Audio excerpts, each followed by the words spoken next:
Jeritan itu dimulai tepat jam 3:17 pagi. Bukan jeritan yang jauh, bukan yang menggema di ujung lorong. Jeritan itu tepat di depan pintunya. Jeritan yang parau, penuh ketakutan. Seperti seseorang yang kehabisan napas, lalu tiba-tiba terputus dengan suara seperti tersedak. Dan setelah itu, hening total.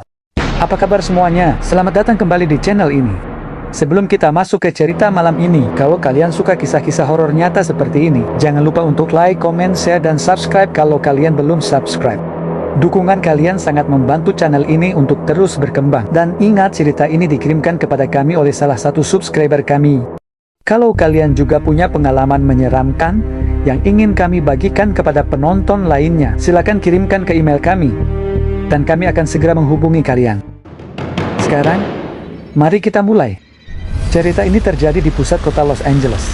Subscriber kami meminta agar namanya dirahasiakan. Jadi, kita akan menyebutnya Daniel. Daniel pergi ke Los Angeles untuk perjalanan bisnis singkat, tidak ada yang aneh. Hanya rapat, urusan pekerjaan, dan rutinitas biasa. Ia memesan kamar di sebuah hotel tua dekat distrik bersejarah. Hotel itu bukan hotel yang hancur atau terbengkalai, tapi juga bukan hotel modern. Jenis hotel yang masih menggunakan kunci kuningan, bukan kartu akses. Karpet merahnya sudah memudar, dan lampu-lampu kuningnya redup, membuat lorong terasa lebih panjang dan lebih gelap dari yang seharusnya. Hotel itu punya sejarah, banyak sejarah. Tapi Daniel tidak tahu itu saat ia check-in. Lobi hotel terasa sangat sunyi ketika ia tiba. Terlalu sunyi, tidak ada musik, tidak ada suara latar, hanya bunyi detak jam dinding di belakang meja resepsionis. Resepsionis hampir tidak menatapnya saat menyerahkan kunci kamar. 417. Katanya datar. Kalau Anda mendengar ketukan, jangan dibuka. Daniel tertawa kecil, mengira itu hanya candaan.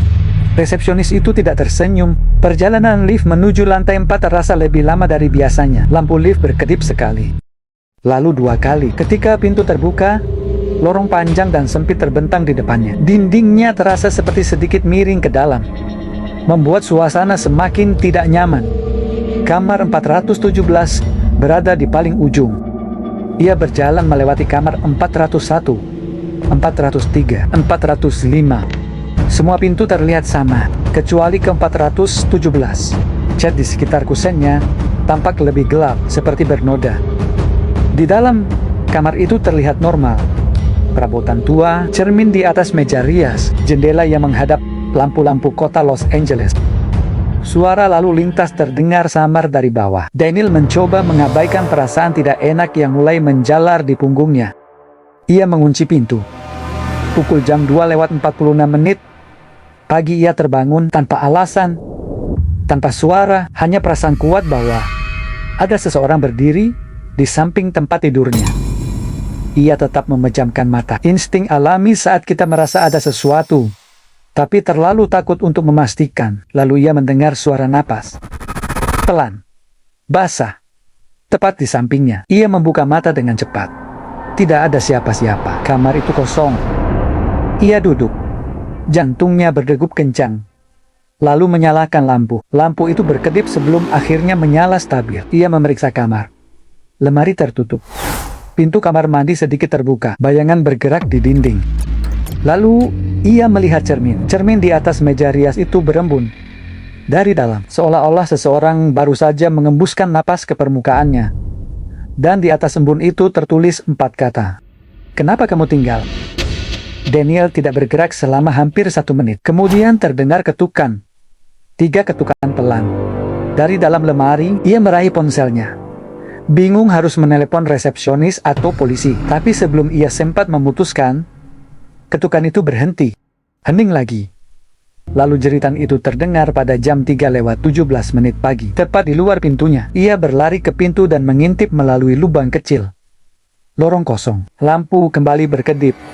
Lalu perlahan, lampu tepat di atas pintunya mati. Kegelapan menelan bagian lorong itu, dan di dalam kegelapan itu ada sesuatu yang bergerak. Sosok tinggi, terlalu tinggi, kepalanya hampir menyentuh langit-langit, tangannya menjuntai panjang. Jari-jarinya menyeret karpet saat ia perlahan berbalik menghadap pintu Daniel. Daniel mundur dengan gemetar. Gagang pintu mulai bergetar, pelan pada awalnya. Lalu semakin keras. Ia teringat ucapan resepsionis.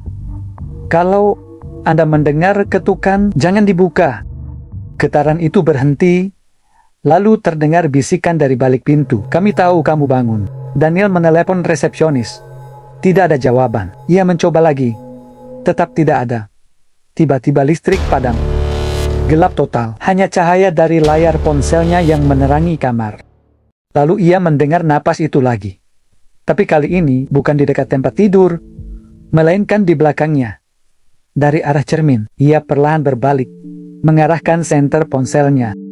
Cermin itu tidak lagi berembun, tapi bayangannya tidak sama. Di dalam pantulan, Daniel masih menghadap tempat tidur. Namun, sesuatu berdiri di belakang dirinya yang terpantul. Wajah pucat, mata hitam pekat, mulutnya terbuka terlalu lebar, hingga hampir merobek pipinya. Tangannya berada di bahu Daniel di dalam cermin.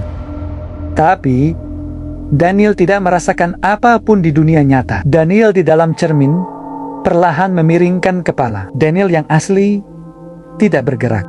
Lalu, pantulan itu tersenyum. Tiba-tiba, pintu kamar hotel terbuka dengan keras. Polisi memenuhi lorong. Namun ketika mereka masuk ke kamar 417, kamar itu kosong. Daniel menghilang. Tidak ada tanda-tanda perlawanan, tidak ada jendela pecah, tidak ada darah. Hanya ponselnya di lantai, dan cermin itu kembali berembun. Dengan tulisan baru, dia membuka. Lantai 4 hotel itu kabarnya ditutup tak lama setelah kejadian itu. Selama bertahun-tahun, tamu-tamu mengeluh mendengar bisikan di dinding, suara langkah kaki di lorong kosong, dan pintu yang terbuka sendiri. Ada rumor bahwa bangunan itu berdiri di atas bekas rumah penginapan lama, tempat beberapa kematian misterius terjadi pada awal tahun 1900-an.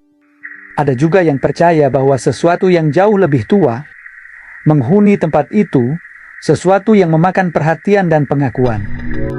Daniel tidak pernah ditemukan, dan ini bagian yang paling mengerikan. 2 minggu setelah ia menghilang, channel kami menerima sebuah email tanpa subjek, tanpa pesan, hanya satu foto terlampir. Foto sebuah cermin hotel, berembun, dengan 4 kata tertulis di atasnya. Kenapa kamu tinggal?